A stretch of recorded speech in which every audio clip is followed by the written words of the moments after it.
Olá, sejam bem-vindos ao nosso canal. Hoje em nosso podcast vamos conversar um pouco sobre escravismo no Brasil colonial a partir da obra de Antônio. Trata-se de um tema extremamente relevante e que discute um elemento fundamental no processo de formação da nossa sociedade. Então, fica com a gente que a conversa já vai começar. Olá! Hoje a gente vai falar de uma figura bem curiosa e de um livro que quase sumiu. André João Antônio. Quer dizer, João Antônio Andreoni, né?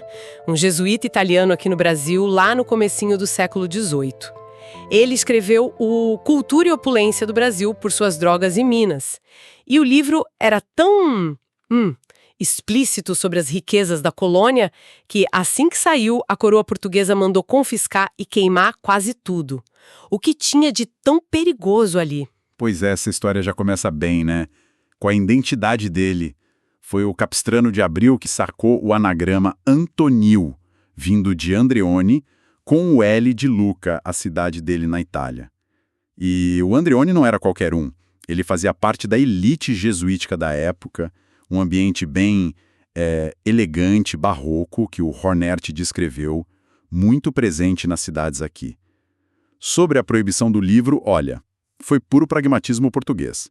Medo. Medo. Sim, medo de que aquele monte de detalhes sobre as riquezas, principalmente o ouro que estava bombando em Minas Gerais, chamasse a atenção de outros países, sabe? A cobiça europeia. E também um medo interno, né? De que a promessa de ficar rico fácil aqui esvaziasse Portugal.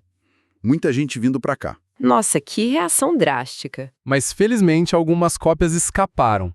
E hoje o livro é fundamental para a gente entender a economia da época, principalmente o açúcar, certo?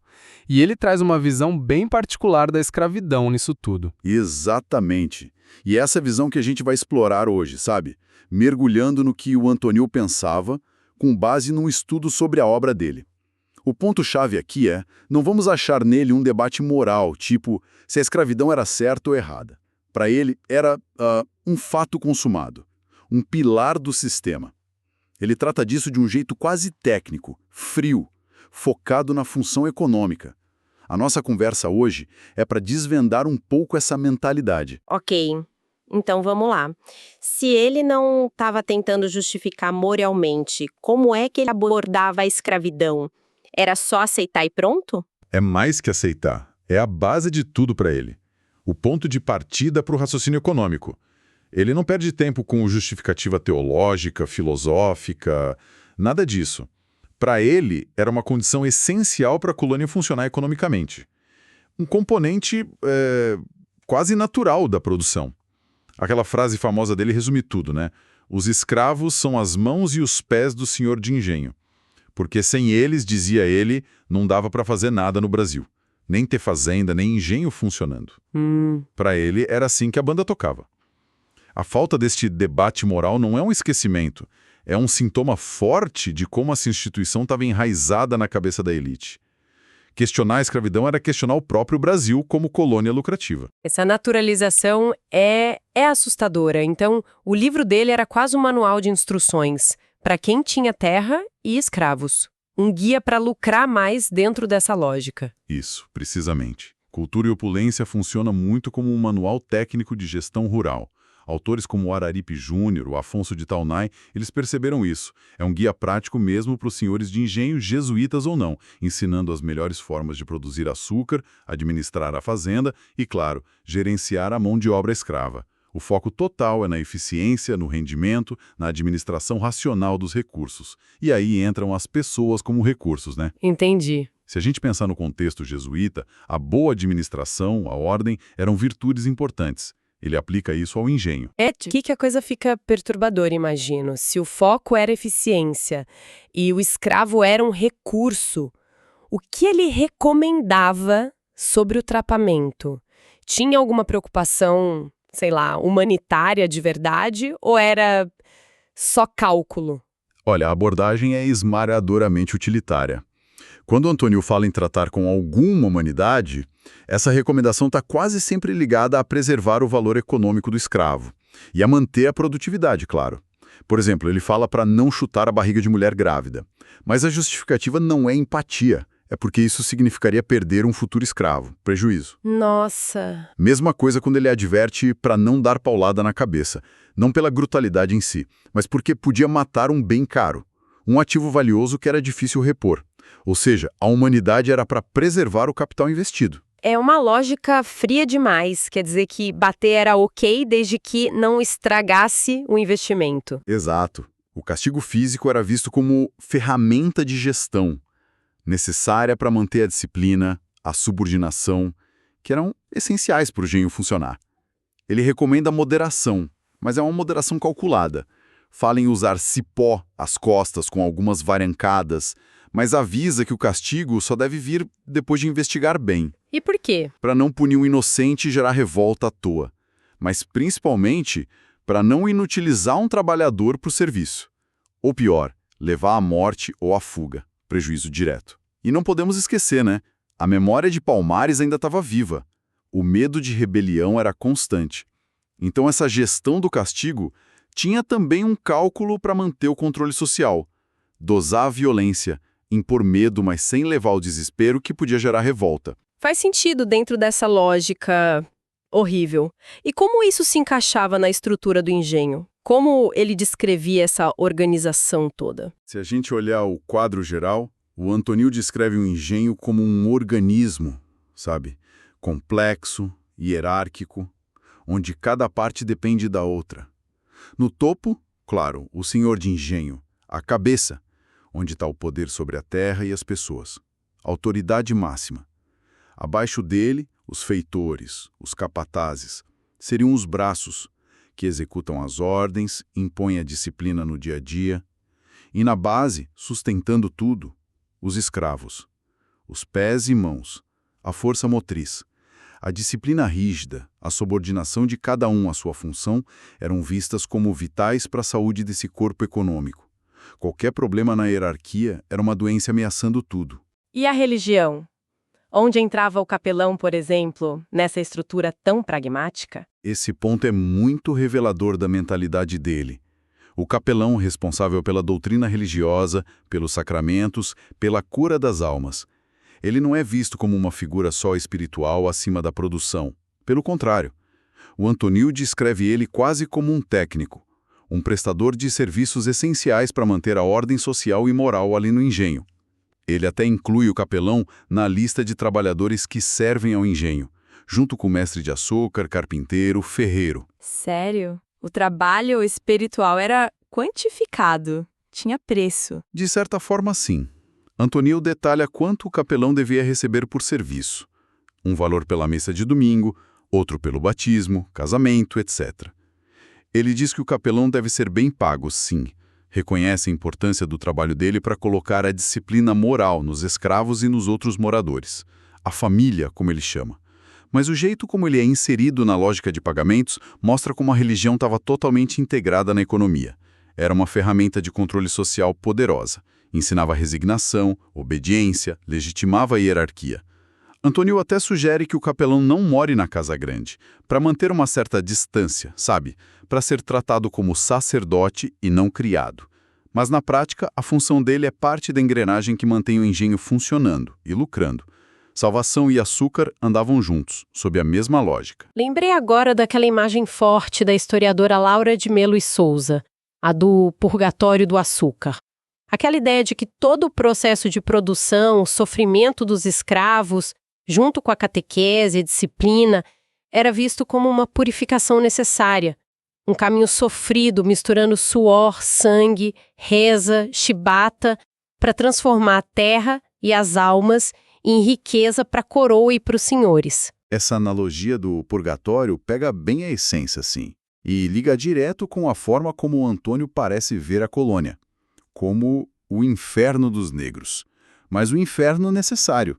Essa expressão está na obra dele. Mas não como denúncia, não como lamento moral. É a constatação fria de uma realidade indispensável para o negócio colonial dar certo. Para ter a opulência, do título do livro, para o açúcar jorrar e enriquecer Portugal, precisava desse inferno na base. Tentar aliviar esse inferno, na visão dele, era minar a própria riqueza colonial.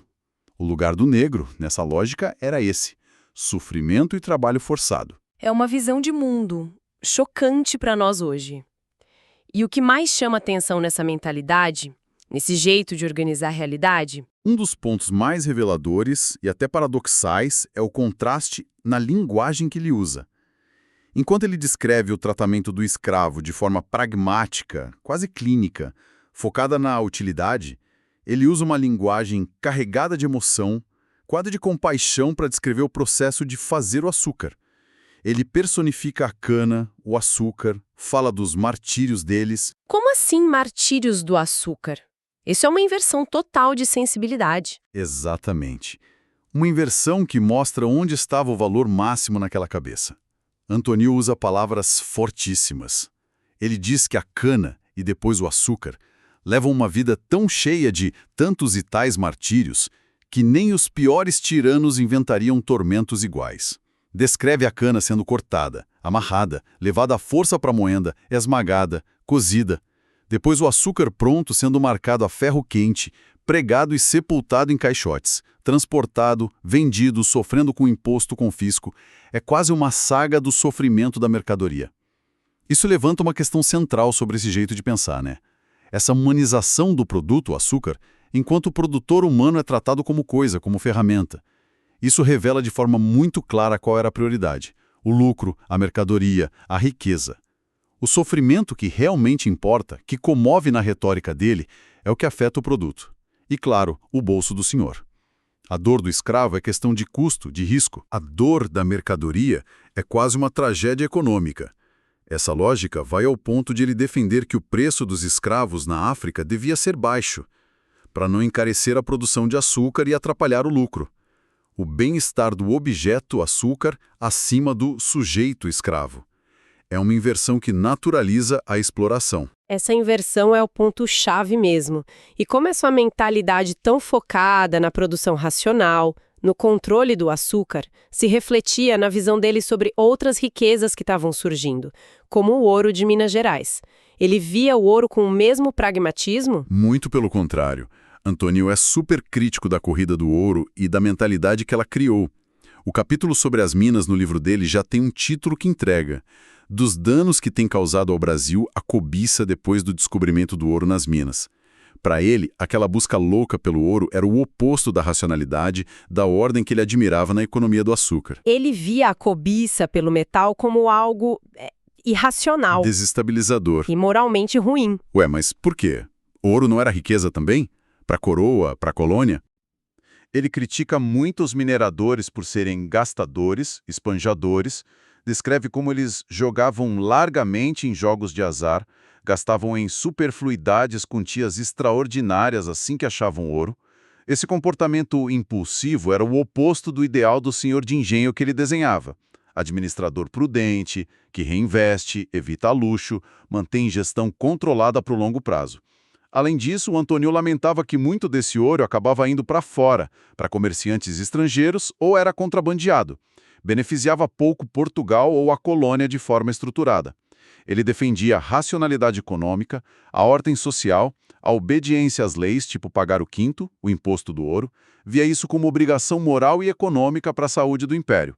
A febre do ouro, para ele, era uma doença. E entendi. Então, para a gente amarrar aqui, o Antônio nos deixou um retrato sem filtro da escravidão, né? Não como um problema moral, mas como peça central, natural, de uma máquina econômica que ele só queria deixar mais eficiente. Exatamente isso. A obra dele é um espelho muito fiel da mentalidade pragmática, utilitária, hierárquica da elite daquele tempo. O foco absoluto é na gestão eficaz da propriedade terra, equipamento e, principalmente, pessoas vistas como recursos para tirar o máximo de riqueza, que era o açúcar. A objetividade do texto é quase cirúrgica. É um manual onde os protagonistas são a mercadoria, seja o açúcar ou o próprio escravo, e a racionalização do poder e do trabalho para extrair valor. A moralidade fica em segundo plano, subordinada à funcionalidade econômica. Fica então para a gente pensar uma provocação final. De que jeitos essa lógica do Antônio, que naturaliza a exploração, que mede o valor humano pela utilidade econômica, que humaniza a mercadoria e desumaniza o trabalhador, ainda ecoa hoje? como a gente pode identificar e questionar mecanismos parecidos de coisificação, de inversão de valores em certas lógicas econômicas atuais, mesmo em contextos totalmente diferentes. O que acontece hoje, quando o resultado, a meta, o lucro, o objeto, vira mais importante que as pessoas envolvidas, o sujeito? A frieza pragmática do Antonil, de mais de 300 anos atrás, talvez ainda tenha muito a nos dizer sobre os perigos dessa inversão. Interessante, não é? Espero que tenham gostado da nossa conversa de hoje. E antes de encerrarmos, alguns pedidos para ajudar nosso canal. Primeiro, deixe seu comentário pra gente, isso é muito importante. E se ainda não for inscrito em nosso canal, faça sua inscrição e não deixe de compartilhar esse conteúdo com seus amigos. Obrigado e até a próxima. Tchau!